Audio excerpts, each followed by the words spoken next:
মদিনার সবচাইতে গরিব সাহাবী বেলাল রাদিয়াল্লাহু তাআলা আনহু লজ্জাস্থান ঢাকার জন্য শুধু একটা জামা ছিল, গায়ে দেওয়ার মতো কোনো জামা নাই। এই সাহাবীর মতো গরিব কোন সাহাবী মদিনার জমিনে নাই। এই বেলাল রাদিয়াল্লাহু তাআলা আনহুকে বিশ্বনবী ডেকে বললেন, ইয়া বেলাল আনফিক ইয়া বেলাল লা তাখশা মিন যিল আরশি ইকলালা। ও বেলাল, আল্লাহর রাস্তায় দান করো, কারণ আমার আল্লাহর ধনভাণ্ডারের কমতি নাই। সাইয়েদনা বেলাল রাদিয়াল্লাহু তাআলা আনহু সবচেয়ে গরিব।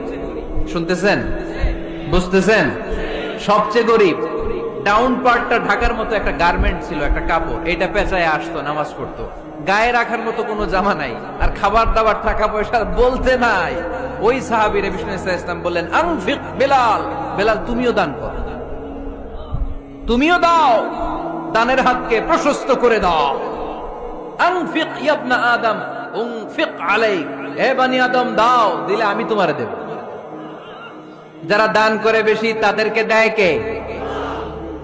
দিলেই আসবে, না দিলে আসে না।